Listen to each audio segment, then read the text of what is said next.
Hi, my friends, and welcome into this week's episode of the Forte Catholic Podcast. My name is Taylor Schroll, the host here at Forte Catholic. This is our Thanksgiving episode. Today, I am super thankful for our guest co-host today, Tanner Kalina. You might know Tanner from his social media presence. He also works for the National Eucharistic Congress. He's a great dude, and I've been working with him on some of his podcast projects. And I was like, look, man, you're pretty cool. Why don't you come hang out with me on the podcast? So we did just that. So the first part of our conversation is just me getting to know him and his background. He was an incredible actor and comedian, worked in LA for quite some time, was in some pretty popular movies, which is really, really neat. And we hear a little bit about his faith journey, the role that faith played in his life kind of throughout his life. And then we talk about his book, Aching for Greatness, from Ave Maria Press, we can find on their website or anywhere that books are sold.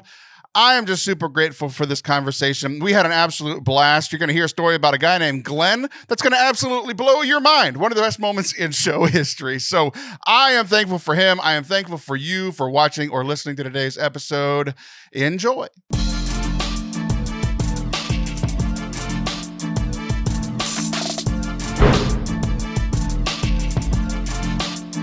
Hello there, and welcome to Forte Catholic. I'm Taylor Schroll, and that is a very good-looking person. We don't have a lot of good-looking dudes on this show. We've had a lot of nice-looking women, but when it comes to good-looking dudes, this is a rarity. Hello, Tanner. Hello, Taylor. Thank you for having me. Thank you for the kind words. Yeah, it won't be the last kind words, because you are a good-looking man. And the reason I say that is because I first came across you probably about 4 or 5 years ago. When did you start posting videos online? That'll give me a good idea. Yeah, it's about 5 years ago now. Okay. Yeah.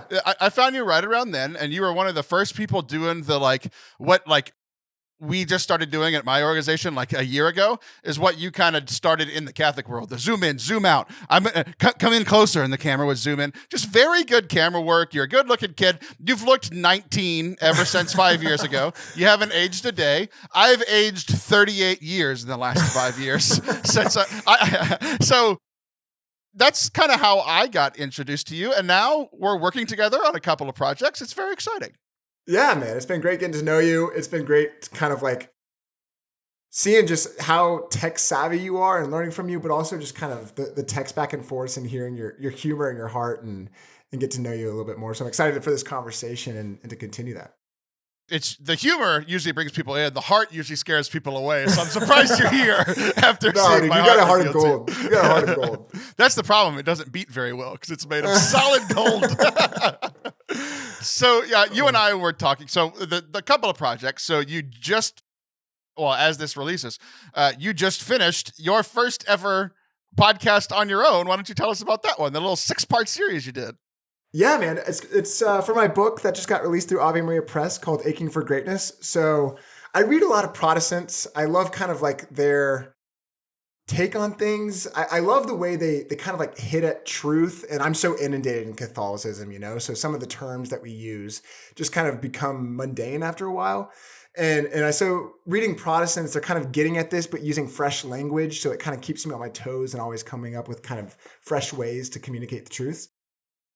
And there's this one writer I really like, John Mark Comer, and he drops a book every other year. And he always drops like a little mini podcast series with that book.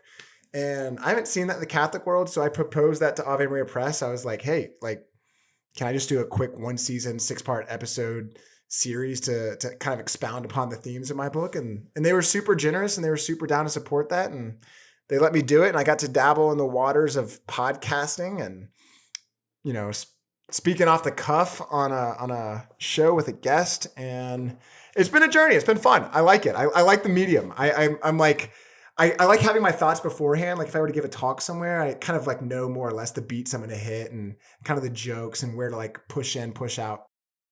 Podcasting is different because you just never know where it's going to go.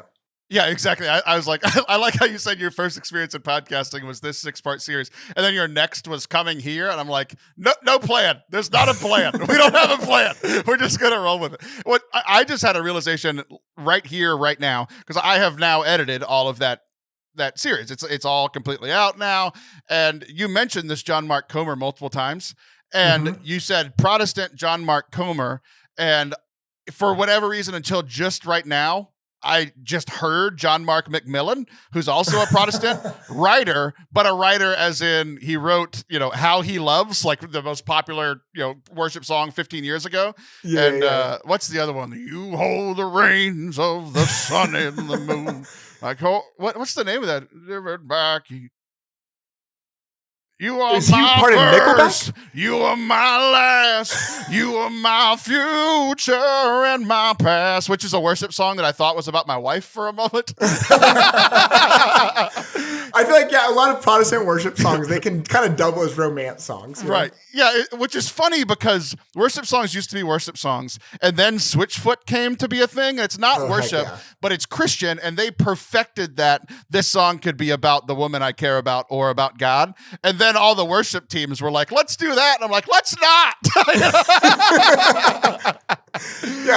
That song is associated with my 8th grade girlfriend. Right. Yeah, exactly. So it's so funny to me that this whole time, you mentioned him every other episode or so, and for whatever reason, I was like, man, John Mark McMillan really had an effect on this guy. And I just had the totally wrong person. I just love early 2000s praise and worship, man. It just it hits hard.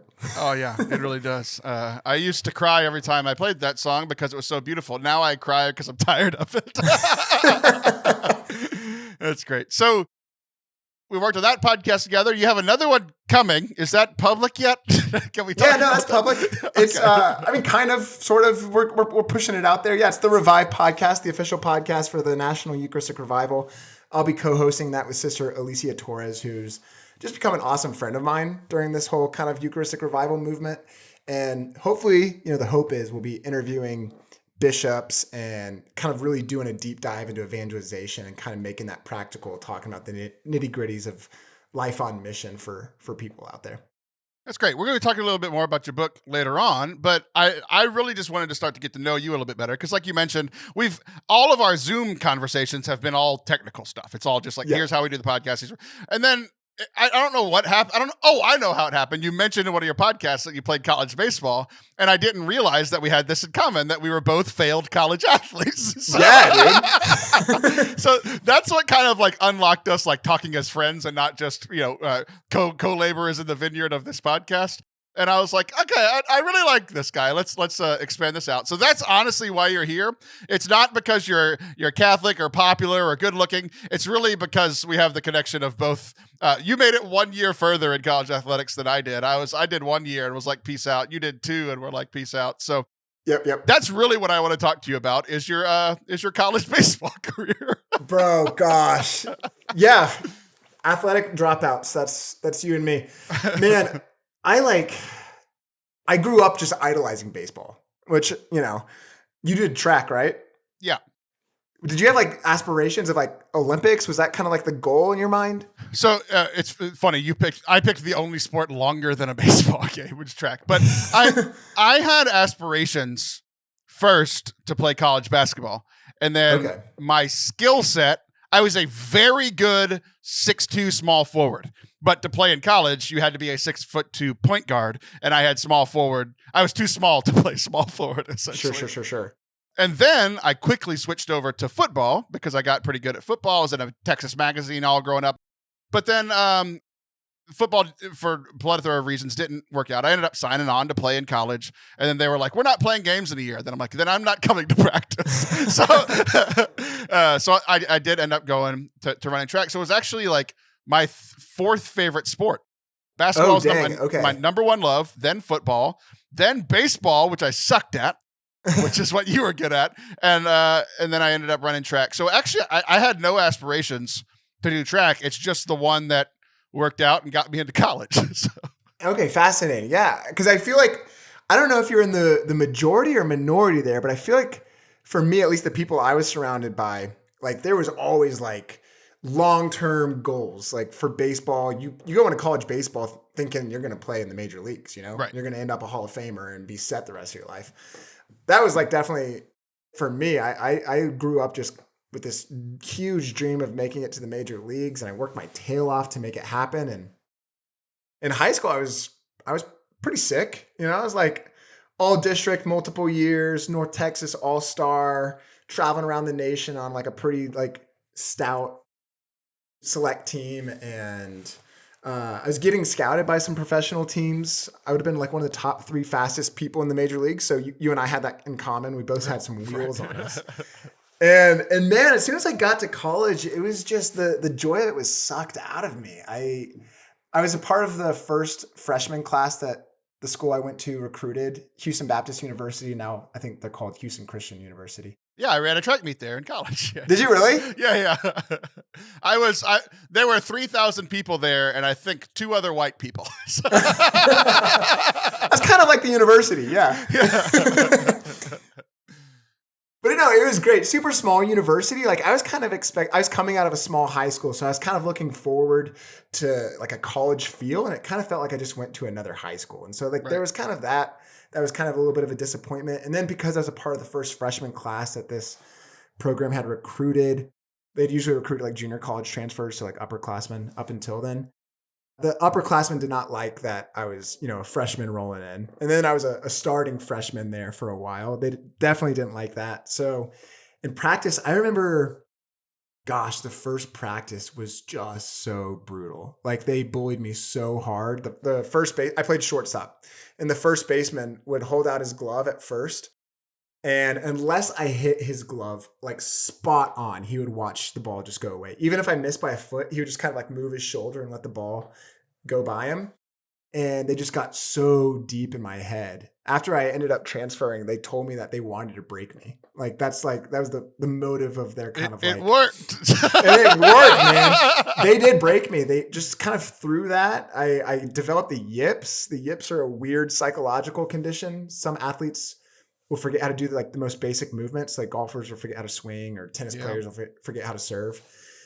And for me at shortstop, I basically forgot how to throw back to first base. So if you were behind the first baseman, you're in the danger zone. You could have gotten killed. No idea where it was going. That's like me in my adult softball league, except I'm the first baseman, and you do need to watch out behind me. I don't know if that says more about me or my teammates, but I'll just let it rest. It's the teammates, definitely. Teammates. Oh, man. But yeah, so the trope of a tortured comic is a real one. I got super depressed because, like I said, my dream was to make it to the major leagues. And when you can't make the throw from shortstop to first base, you can't play in the major leagues. You can't even play on your team anymore. And so I saw my dreams just kind of vanish overnight.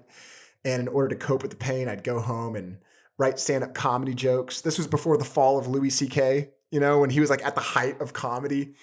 And then, obviously the sexual allegations came out and he came to a crashing burn. But he was at his height, and I was watching him and eating his stuff up. I was watching kind of Mike Birbiglia was just starting out at this time. Yeah, I listen to his was really exploding. podcast every week.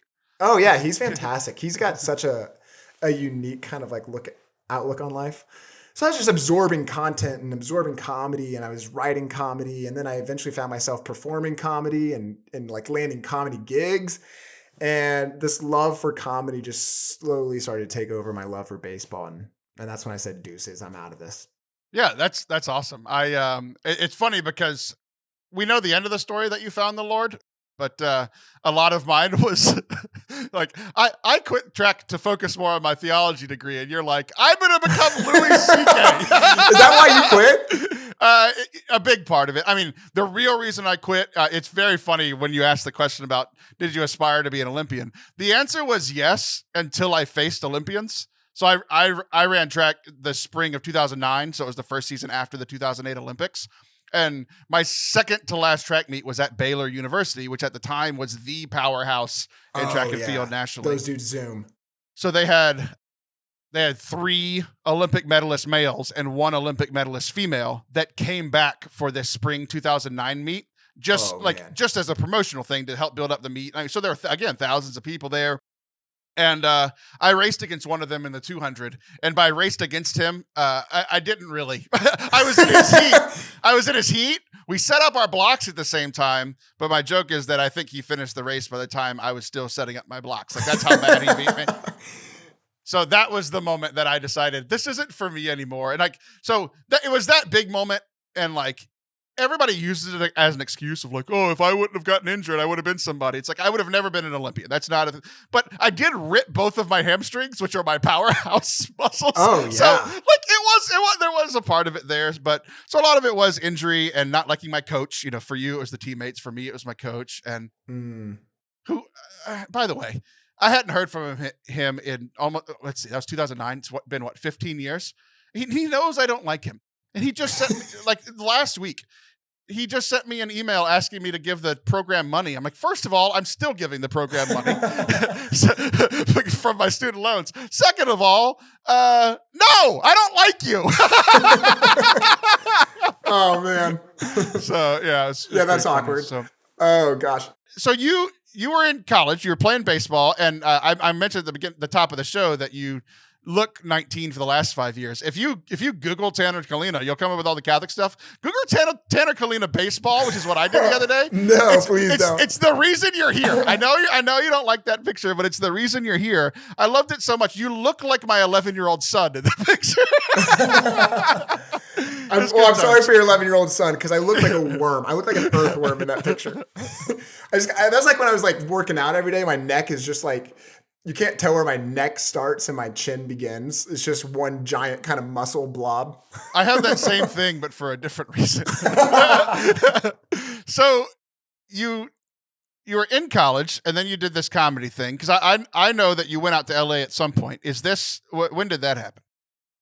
So I transferred to the University of Texas at Austin because, there's also another year there. It was just a lost year. But I ultimately ended up at the University of Texas in Austin because Austin's one of the great comedy towns. I'd put it right up there with New York or Los Angeles, maybe throw Chicago in that mix. But it's like, it's a comedy haven. So I went there, started studying film, became captain of the improv troupe at UT, started my own sketch comedy show, auditioning for films around town, just anything and everything, Wow. to kind of immerse myself in comedy. And the fall of my senior year, I came across a casting call through a comedy club that I used to perform at. It was a comedy film about a college baseball team. And in the moment, I was like, no way. Like, this has to be God, right? Like, this has to be preordained. I was a college baseball player. You get to the casting thing. They love you. They think you're great. And you're like, all right, all we need for you to do is throw one time to first base and you have the part. Oh no! I'd paralyze and freeze up. Have you seen the video? So you know who Stephen Amell is, the actor that played like Arrow in the DC verse? Maybe. I'm sure if I saw him, I'd know him. He's popular. He's one of my favorite actors. His little brother is Robbie Amell, who's also been a minor character in some other thing. He looks exactly like what you would if you were the casting director for a football movie, and you were like, we need a good-looking quarterback who's also kind of a prick, like that guy, right? Like he's the perfect person for that. And then in the movie, he throws the football and it's like this, and it's just like, how did this make it through? Oh man. Yeah. Slow motion. He's like sweating and it's like real intense. He looks great. And then here comes the throw and just T-Rex arms it. And it looks like my daughter throwing left-handed. She's 7 and right-handed. Like that's Oh gosh, yeah. I hate seeing that in film. I'm like, guys, just like play catch beforehand. Spend a month just throwing a ball around. Yeah, so I came across this casting call and I auditioned for it. And I think the first audition, there's a round of auditions. I think there are 4 rounds total. In the first round of auditions, they were just asking me about my college experience. I ended up doing the splits in the room. Like, it just got real kind of crazy in there. I left on purpose, or yeah. They're like, do you have a party move that you whip out at like parties? And I said, yeah, I do. I said, like, just kind of like give me a little bit of a beat. So I got the casting director, I think, to just kind of like start beating on the desk, and then I just pop, locked, and dropped. Just hit the splits right there, and popped right back up. You did not get this part, correct? No, I did get this part. They ended up loving it. But I left that room. I was like, what in the world did I just do? I am a crazy person. I just did the splits. And so, I ended up booking like a starring role in this film. It was an ensemble comedy. It was kind of the way it was described was the spiritual sequel to Dazed and Confused. Okay. Which was, of course, the movie that Matthew McConaughey broke out in. Yeah, one of my favorite faith-based films. Yeah, exactly. A real wholesome, just kind of like uplifting film. Um, and then it was like in that kind of vein. So it was a college party film. There's going to be some nudity in it. I'd have some lines saying some things that I just like really I've never said in my life, but I like hate the word, but I'd have to say them in this film. And so when I booked it, I actually felt really conflicted, even though, I think this movie was already popping up in Entertainment Weekly's most anticipated films of the next year. There's just so much buzz around it. The director was coming off Golden Globe Awards for Best Picture and Best Director. He just made the movie Boyhood. And so there was all this buzz, but then there was also like kind of like this moral issue of me having to do these things and be a part of this film. And I didn't know what to do. And so I had a focused missionary at the University of Texas at Austin. So I kind of like brought this kind of interior struggle to him. And I was like, bro, like, I don't know what to do. Like, what do you think? And he's like, well, you're feeling a little bit hesitant about it. And I was like, yeah, kind of. And he's like, well, isn't that the answer right there? And I was like, dude, come on. Just tell me I can do this film. And I was a little bit hesitant getting out of bed today. It doesn't mean it's the wrong thing to do. Yeah, exactly. I was real hesitant. I slept in 2 hours today. Not good. I did, and it was very good. Oh yeah. Yeah. And so I just didn't know what to do. I mean, I said I had a big hunch that I shouldn't do the film, but in the end, I wanted success more than I wanted to do the right thing, if I'm being honest. And so I said yes to the film and I saw it through, had to say those lines that I didn't enjoy saying. And the film did have some nudity. So it's not like the most proud thing that I've ever done, for sure. It's not like the holiest, most virtuous thing that I've ever tied myself to. So I have to live with that. But it did end up opening a lot of doors for me in Los Angeles. And so because I was, heavily featured in this film, I got the big comedy agent, the same guy who represents Melissa McCarthy and Miles Teller and all these dudes. He sat me down in his office when I was a senior in college, and he said, Tanner, in 3 years, you're going to be on SNL, Saturday Night Live. In 5 years, you're going to be a regular in comedies. Like, you're going to be a star. You're set. You're my dude. And looking at his other clients who he represented, I was like, oh, man, like, it's happening. I'm set. This is legit. And it was also about this time I was just starting to becoming a focused missionary in college. Ah, yes, the age-old decision: focus missionary or SNL. Exactly. Every guy has to come to that decision one day. We've all been there, Tanner. You don't have to repeat it. Yeah, exactly. But yeah, instead of going to interview weekend, I chose to do this film, and so that was kind of my decision there. And I finished out my senior year and shot out west and did the whole thing out there. Okay. You mentioned focus discernment and focus missionary, and you mentioned that this guy was helping you in college. Uh-huh. And you said you felt conflicted about these things, which made it seem like faith was a thing. Was faith always a thing in your life? Like, where was the turning point? Because like now you're a famous Catholic. So like, where was the turning point in all this for you? No, faith was definitely always there. I always go back to Michelangelo's famous quote when he said like the statue was always in the slab of marble. His job was to chisel the statue free. And that's kind of like my faith. Like, there was nudity in that art too. Exactly. So it's fine. He also did like the Sistine Chapel. So I think you're good. Yeah. His art and my art, very comparable. Yeah, 100%. Yeah. Yeah, so it was always there. And in college, it was always there. My assistant coach, when I was getting bullied, he like saw me and he pulled me aside and he would feed me Scott Hahn CDs and other like speaker CDs. And every Monday he'd pull me aside, like, did you go to mass yesterday? He like held me super accountable. I want every baseball player that has the yips to be handed a Scott Hahn CD. We found the solution. I'm sure he was like, well, this guy's baseball career is not going to pan out. Maybe priesthood. Here we go. Exactly. And so, I give that guy a lot of credit for kind of keeping me at least just showing up when I was playing baseball. And then when I transferred to Texas, I just stumbled into the Catholic Center one day. I think I was just going to mass and someone asked me to join a Bible study.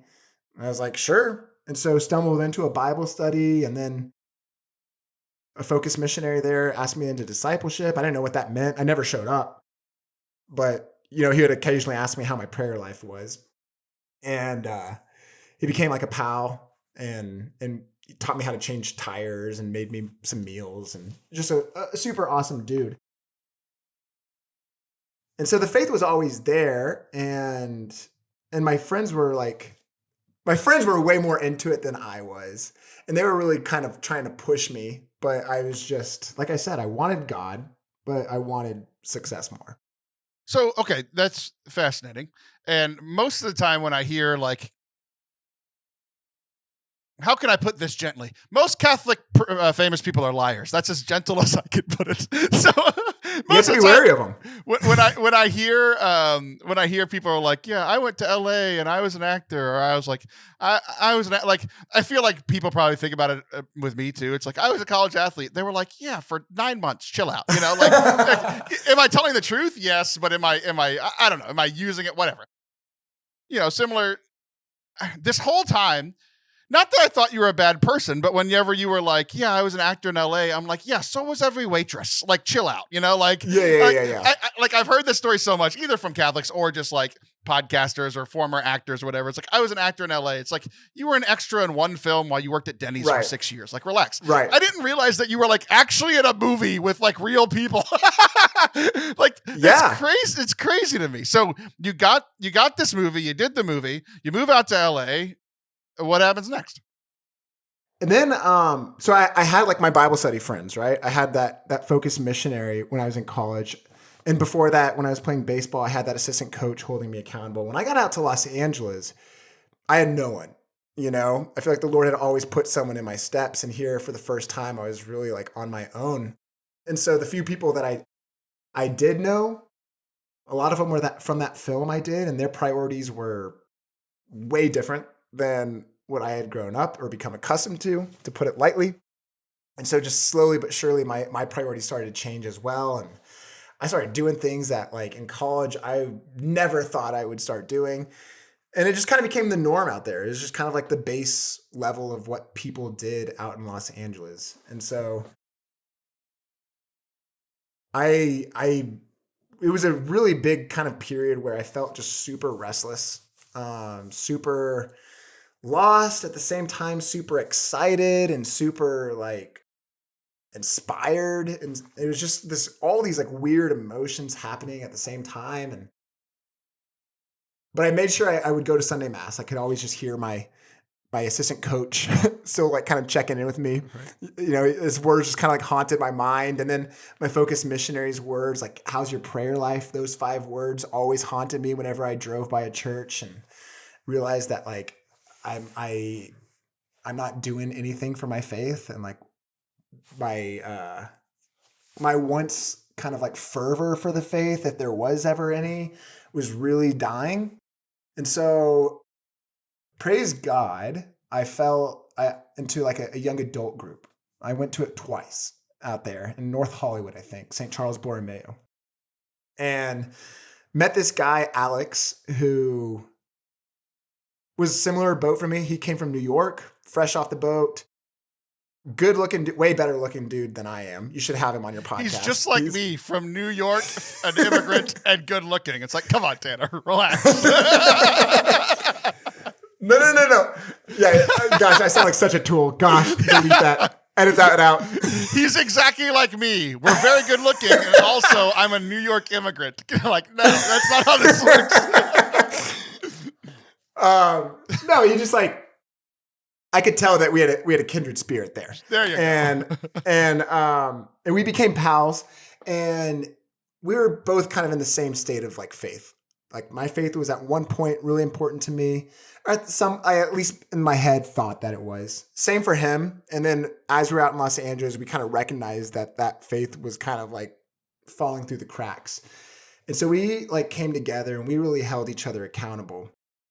And I really take pride in this friendship because we really pushed each other. When I saw that he was slacking, I would call him out. When he saw that I was slacking, he would call me out.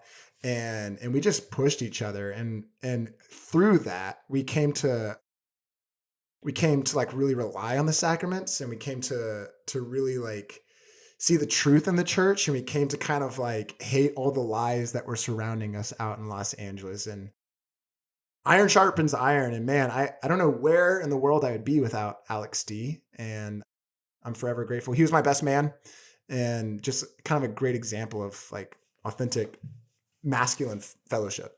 And he was just on your podcast. And he was just on my podcast, yeah. So with his wife.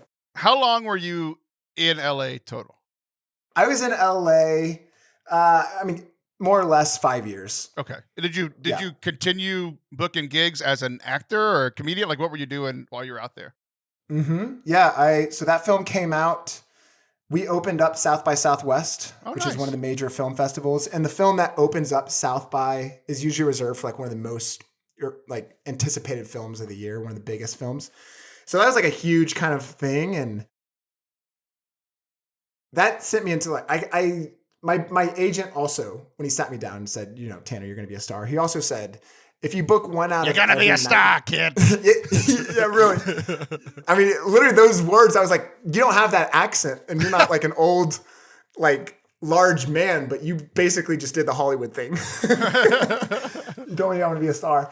But he also told me if you book one out of every 99 auditions, like you're killing it. And so I was like, Jay-Z wrote a song about that. Yeah, I got 99 problems and an audition ain't one. I think that's the lyric, right? Yeah. That's the clean. And that was true. I auditioned like a freaking mad mule and to no avail. But I did end up booking. Did you do the splits in any of those auditions? No, I never brought the splits back, which is I'm seeing a theme here. I think you could still be in LA if you would have done the splits more. That was your special sauce. Dadgummit. That was my special sauce. I don't know how I didn't put 2 and 2 together. I love picturing you in an audition for a very serious role that you're like, my wife just died, and then you do the splits. That was an interesting choice. Part. Yeah, exactly. Like, okay, we're going to take it back. We're going to give you a little bit of direction. You were really there. I have a few notes. Yeah, maybe try this one without the splits. Right. And then I just do like a herky or something instead. Yeah, exactly. I did do a film with some college buddies of mine from film school. We kind of saw that everyone else was falling by the wayside. Those who we went to film school with were kind of dropping out, and the dream was fading for a lot of our kind of comrades. And so we pooled all of our money together and we set out to my aunt's ranch in Colorado and made a film together. And I think the day before shooting, I still owed $5,000 or $4,000. And I was like, I have literally $200 to my name. I was Instacart driving and Postmates and door dashing. And I was just living literally paycheck to paycheck. And I got a check in the mail, a residual for that film that I did. And it was for $5,000. So it covered what I owed and then also my rent so I could go out and shoot this film. And it was fun. It was great. I totally would have done this different. Again, this was like when I was starting to come back to my faith, but I was very much like half in, half out. And if anyone were to ever watch this film would totally reflect that. It tries to be a Catholic film. It tries to be kind of like a grungy Catholic film. But the character just kind of really lacks any sort of real depth and real kind of like gravitas in the faith. And so it's just kind of this gross distortion of the faith. But it was reflective. That's what people, somebody wrote that exact description in a review of this podcast. A gross distortion of the faith. Gross distortion of the faith. The host isn't very deep. He seems like a fake Catholic. I'm like, I agree with you, honestly. Thanks for the 4 stars. That's hilarious. It was just, yeah. I mean, I just kick myself because I'm like, dang it, I wish I just knew the Lord better back then, and I'd be curious to see what came out of that film because the premise was really cool and interesting, but again, nothing I'm overly proud of, unfortunately. And then I did like a few other small independent things as well. Nothing as big as that first one though. I gotcha. So I get, so you were there for 5 years. What year is that? I'm just trying to get a track of time. So when did you leave LA? I left LA in 2020. Oh, okay. So so COVID. Really pretty recently. Okay, and I know now I'm connecting timelines. That's about when you started posting content online. That's probably around the time that I met you. So you move back. You moved to, from LA. Where'd you go? So went through a whole big reversion out there. Kind of, led by Alex and his reversion, and then also falling into even more Christian friends and going deeper with the Lord and just falling head over heels for the Lord out there. I mean, man, it was just a beautiful time. That's why I kind of consider California home, because it's where I just really came to fall in love with the Lord. And, where everyone goes to grow deeper in their faith. Los Angeles, California. Exactly. Yeah. And as I was out there, I discerned, I had seen so many friends go through Focus, and even I had thought about Focus for a while, and they all seemed to have so much joy in them. And I was really, the desires in me to kind of share the faith were really rising. I didn't know what that meant. I pitched helping make videos to a slew of Catholic companies. No one needed another video guy or writer. And so everything that I was sending out there. Yeah, sorry, I had the market cornered. My bad. This deadgum Taylor Schroll everywhere. They were like, "We got Taylor, man. We don't need you." And so my friend who worked for Focus was like, "Why don't you become a Focus missionary?" And I remember being on that call, and I said, "Hell no." And then they were like, "Dude, just take Focus on a date, just a seat." And as soon as I hung up that call, I filled out an application. And 30 minutes after saying hell no, I was actually kind of excited about the prospect of it. And I was like, I don't know what's going on inside my heart. That's really weird. Wasn't anticipating that. But I did take Focus on a date and ended up falling in love with the idea of becoming a Focus missionary, even though I'd be kind of an older Focus missionary at this point, and kind of felt real awkward and insecure about that. You look just like every other Focus missionary. You're fine. It's because my manager made me wear a lot of eye cream back in the day. Praise God. I've never heard of this. That's why I look like this. Shields eye cream. It's kind of like Schroll, but Shields eye cream. Yeah, this episode is sponsored by Shields eye cream. Yeah, somehow Tanner sold an ad on my show and is getting paid for this more than I am. Yeah, you can just go ahead and send me those residuals after the fact. Yeah, absolutely. It will not be $5,000. I promise. That's awesome. You make really good callbacks. I love you're a great conversationalist. I love that. You pull things and you drop them in as jokes. You're very clever. I like it. You're very like I've been podcasting for 8 years or something. Yeah, man. I'm impressed. It's really cool. So yeah, I ultimately ended up doing Focus, and they placed me out in Boulder, Colorado. Did you do the splits during that interview process? I think I did the splits at some point early on in my Focus experience. I think it was probably I thought to you were win going to say kids. no and I was going to drop it, but apparently you could have been the next Brad Pitt if you just would have done the splits and more auditions. Dadgummit, I know. That's actually how Tom Cruise gets all of his roles. He's like, look, I can do my own stunts, and he does the splits. Oh my gosh. Tom Cruise is I have a funny Tom Cruise story from one of my buddies, but yeah. Maybe for another time.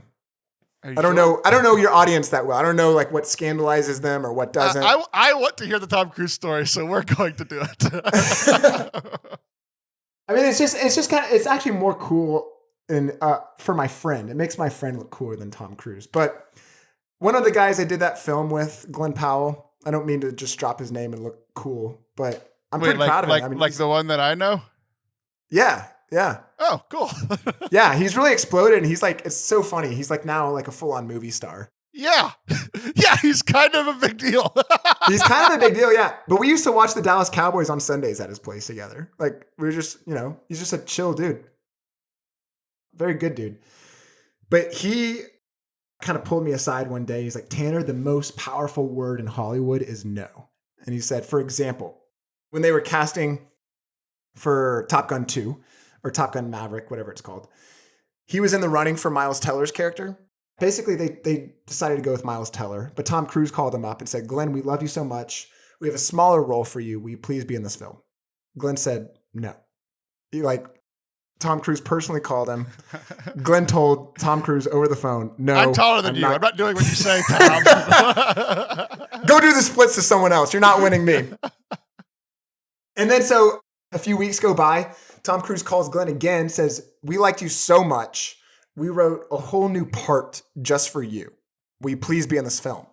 And Glen again says, I'll talk it over with my team. Tom Cruise calling him saying, I wrote a whole role for you for this epic sequel that's going to pull in billions of dollars. Yeah, the movie that saved movie theaters. Exactly. And so again, Tom calls Glen. I think I'm telling this story right. I also hope I have permission to share the story. And then Glen says, talk with my team. I'll do the role. And Tom Cruise over the phone yells, F yeah! and you can just imagine Tom Cruise freaking out and yelling. Oh yeah, we've all seen Tom Cruise freak out on a sofa, yeah. So we can all imagine it pretty easily. Yeah, but I really love that, and I actually, that kind of in a weird way, now that I'm kind of thinking about it, kind of really convicted me in my spiritual life, because Glen was talking about the power of no and like knowing your worth and standing by that, and no opens the door for greater yeses. And I was like, dang, I have come out to Los Angeles and I'm just basically saying yes to everything. I've like lost my conviction. I look like just the most, iffy Christian that there ever was. Hold no kind of merit to my name because of that. I was like, I need to learn to say no to things, even good things, and like expect the greater thing with the Lord. And so, yeah, I kind of actually give Glen a lot of credit for, he was trying to teach me about the business side of things in Hollywood, but he actually like kind of really opened the door for me to in my spiritual life. So here's the thing. I knew you were a cool person, and then I've gotten to know you a little bit more over the last couple of months. There's this term called, what we called it was firsty lasty. I don't know if this is, have you ever heard the term firsty lasty? You're going to understand what I mean by this once I explain it, but we all called it firsty lasty. Like it was this thing that it was probably specially for like people exactly my age, because we were getting cell phones around the time. So there's this theory called firsty lasty, that if I had you in my phone as a first name and last name, I'm a man and you're a man. If you're first name and last name, it means you're like really cool and you're either like one of my best friends or I really like admire you, want to be friends with you. If you were a girl and you were firsty lasty, it means that I had a crush on you. And this was a theory that we all learned by when we had flip phones and we opened up our contacts. And sure enough, like the girl I had a crush on was the only first name, last name girl in my thing. And like my best friend and the guy that I like wanted to be were the only two first name, last name people. So the fact that everyone knows Glen Powell as a first name, last name, like he's a firsty lasty for everybody. He's Glen Powell. And the fact that you're calling him Glen is like the coolest thing you could possibly do. No one has ever called him Glen. That's hilarious. His mom calls him Glen Powell. That's so very funny. So yeah, you're Glen Powell, I made you some chicken noodle soup. Yeah. Oh yeah, Glen Powell, it's time to change your diaper. Yeah, this been out. So you go into Focus for how long? I did Focus for 2 years. Okay, you did Focus for 2 years, and then I know where you work now. Is there somewhere between Focus and where you work now? Yeah, there was. There was a year working at a ministry here in Denver that helps survivors of sex trafficking.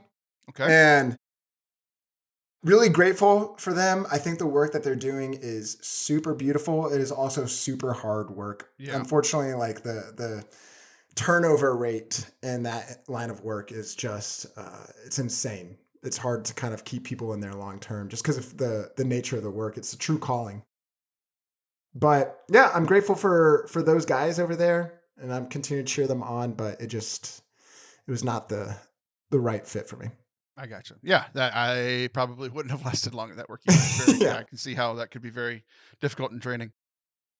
Okay, well, I know where you work now, and I think everyone has heard of where you work. Where do you work now? I work for the National Eucharistic Congress. Praise God, the National Eucharistic Revival, and just so grateful to be a part of that team. Just awesome dudes over there. Yeah, so y'all hosted a minor event this past summer. A few little people backyard went. bash. Yeah, exactly. A few people went to that. What's your role with that organization? Like, what do you do? Yeah, that's my favorite question in the world. Okay. It's kind of like super utility, man. Whatever needs to be done. You know, we're kind of it's like where ministry meets startup. And so everyone kind of wears all the hats. Just whatever needs to be done is we just kind of tackle it. If I had to kind of pinpoint something, I help on the social media side of things. If I had to pinpoint something, janitorial staff mostly. That's how I got the job. I reached out to the CEO at the time, and because I heard about this mission, and my heart just started burning. And I was like, bro, I will scrub the toilets, I will mop the floors, I will do anything. Just please let me be a part of this mission. And so he brought me in originally as a Eucharistic missionary. I thought those two words put together sounded pretty dope. So I was like, heck yeah. And then the job's kind of morphed from then. And so now I help with social media side of stuff. I help with content. And we're gearing up some formation things that I'm helping with as well. Just anything and everything to help people find their identities in Christ and the Eucharist, That's cool. It's very good. Well, you said that you wear many hats at work, and you're currently wearing a hat that's going to transition us into our final topic today. Your hat that you said that you accidentally wore today, and I don't believe it. It was an accident, man. I promise. I don't believe you. I believe your Glen Powell story. I don't believe that you wore this hat on accident. It says... Aching for Greatness. Okay, so you wrote this book. I worked on the podcast about it, so I know a little bit about it, but I want you to share a bit about it. But as an old man who edited this podcast, I was often aching, and I never really would have put those words together because aching has like a negative connotation to me, and I'm like striving for greatness or working for greatness. I'm aching into mediocrity. Like I'm aching, like everything hurts and I'm tired. I used to work for this, do ministry with this organization. This was another one of those stories that maybe I shouldn't be sharing publicly, but here I am. It was called Brazen Grace, and their whole thing was like they were kind of like for the young generation. They're like, we want young people. It was a college ministry. We want young people to be brazen about their faith. That yesterday they changed the name of their church from Brazen Grace to Rest Church, and I'm like, dude, same. I used to be brazen. Now I'm just tired. I'm aching. I want to rest. So I am more in that line, and you want me to be aching for greatness. So you have to explain that to me first. Why do my muscles hurt while I'm striving for greatness? Brother, I'm right there with you. That's just called age. Man, I do workouts now, and I'm like, I'm not right for days on end now. Whereas in the past, I'd be like, am I even sore? Did I even do anything? I look like a worm. How can I not feel this? But now I'm just, man, it kills me. I get sick if I work out too hard. That's just, welcome to the club, Taylor. We welcome you. I'm welcoming you. I'm older than you, and I look 3 decades older than you. I feel like I'm your father.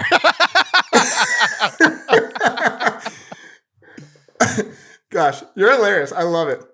Yeah, no, aching for greatness, aching for pain, aching for all these things.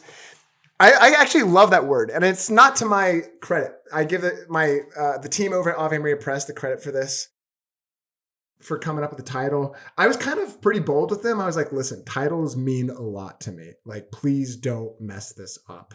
And then they came back with that, and I was like, that hits at it. Yes, I like that a lot. But aching is kind of this for me, that word does kind of feel a little bit negative, like restless, not quite empty, hungry, starving, unfulfilled, unsatisfied. It kind of conjures up those other words in me. And I think that that's right. I think that we're made in a way that we have a design in which we have this hole in us. That's kind of the popular analogy that people will use. We have a God-shaped hole in our hearts. But we're made in a way that every fiber of our being is aching until it is oriented around Christ and union with him. And even then, because we're humans and because we live in a broken world, we only get a taste of that fulfillment on this earth until we reach heaven and every fiber of our being is aligned with Christ and in divine union with him. And so I love that. I love that word aching because it hints at the human condition, that we're we're striving for something. We're all looking for happiness. We're all looking for love. Some of us in the wrong places. I think GK Chesterton. It's very funny that you went to GK because I thought you were going to go looking for love in all the wrong places. I did. I just didn't know the reference GK for that. Chesterton song. Yeah. Old GK. I think he's saying that with like a glass of whiskey in his hand. Yeah. No, I think GK Chesterton's wrongly attributed the quote that even the young man at the brothel is looking for God. I think it's actually from some French writer in the 1800s or something like that. But yeah, we're all looking for God, no matter what we're doing, no matter how lost we seem we are, we're all aching for God. And so that's kind of where the title was born out of. Okay, so what kind of book is this? I can see a lot of, now that I've heard like your life story, I can see a lot of there was a lot of aching for the Lord in your story, and you were aching for greatness in Hollywood, and then you flipped that over to the Lord. Like I see where it's going. What kind of book is this? Is it you telling your story? Is it more like what am I going to get when I read this book that I think is on my desk here? Hey, okay. Yeah, it's a spiritual read, so it's ideally kind of like meant to help someone in their spiritual journey, but I guess it kind of is a memoir of sorts. I use stories from my time out in Los Angeles as kind of like ways to get my teachings across. But I really hone in on our design for intimacy with the Lord and how to nourish that intimacy. So I use the tried and true model of Acts 2:42, which is what the earliest Christians dedicated themselves to. My favorite verse. If there's one verse in the Bible to memorize, I think this one might be the best one to memorize because it practically affects how you should live your life. But it's what the earliest Christians dedicated themselves to, and it kind of lists out 4 practices: the teaching of the apostles, which is like we as Catholics know as the teachings of the church; fellowship, the breaking of the bread, which is an ancient title for the Mass, so the sacraments; and then prayer. And by kind of embracing those 4 practices, formulating some sort of rule of life, incorporating those into your life on a consistent basis, then you can kind of open the door for the Lord to move and experience the life of intimacy with Him that you're created for. That's very good. I think it'd be a very good Advent read. That's what I'm going to be reading when I find it on my desk. I must have placed it somewhere. You find it at Ave Maria Press or wherever fine books are sold. I get sent lots and lots of books, and I in order for me to interview people. I don't interview people anymore, but I really enjoyed talking to you today. And I got mailed the book, and then I was like, let's figure out who this guy is. I worked on your podcast for a while, and I then learned that you were a failed college baseball player. And then I'm like, okay, this is when we're doing this now. So I think that's going to be part of my Advent, is reading your book. It's part of my penance. Yeah, well, suffer on, baby. Yeah, exactly. No, I appreciate that. I appreciate that a lot. Very good. Well, yeah, people can go check out the book. One final plug. Why should I read this book? Why should anybody else read this book? I think this book, I try to capture my tendency to be half in and half out with the Lord, and what I did to try to be all in, and what I continuously try to do to be all in for the Lord. And that's my great encouragement to everyone, that oftentimes we're looking towards God, but also something else for our happiness. And so I just want people to take that leap, that kind of step towards going all in for the Lord. And this will hopefully be an aid for them to do that. That's great. Well, yeah, go check out the book, check out the podcast, wherever podcasts are found, the Aching for Greatness podcast. You can also find Tanner. I know that you're primarily on Instagram. That's where I primarily interact with you, at Tanner Kalina. Anything else you want to shoot people to? Just Google Taylor Schroll track college and enjoy the beauty that he is as well. You know what's really funny is if you Google Taylor Schroll track, you have to look college, because I was the only Taylor Schroll in the world I was the first Taylor Schroll ever in the world, and the only one. And then now I coach track at our local Catholic school. So there's this site called athletic.net that holds all the track times and records. And that's where you can find my very slow times in college after I got injured. Also, but now if you look for Taylor Schroll on that site, it's this little girl in Arizona who was very bad at hurdles. So I hope that's who you find. All right. Well, I hope she's listening to this. And she's like, I'm not bad at hurdles. Yeah, you bad. were, sweetie. I'm sorry. Maybe you just needed a better coach. Come on over to Texas. Ruthless. Well, Tanner, thank you for doing this. from me and from all of us here at Forte Catholic, tell Glen hi for us. So we really hope that you enjoy your Advent.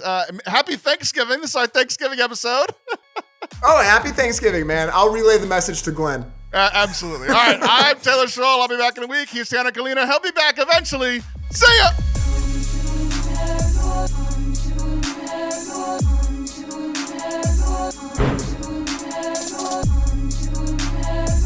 Thank you for watching and listening to today's episode. I hope that you enjoyed it. If you did, make sure you subscribe wherever you are watching or listening. If you're watching on YouTube, hit the bell, leave a comment. If you're listening on a podcast app, give us 5 stars, leave a review. All that stuff really and truly helps us, and I would be extra grateful for you here in this Thanksgiving week. This is also the season of giving. If you want to support the work that we are doing here at Forte Catholic, you can do that at fortecatholic.com/donate. We are a 501c3 nonprofit, so all gifts are tax deductible, and they really help us to continue to do the work that the Lord has called us to. So again, super thankful for you, and I will see you next week. Bye.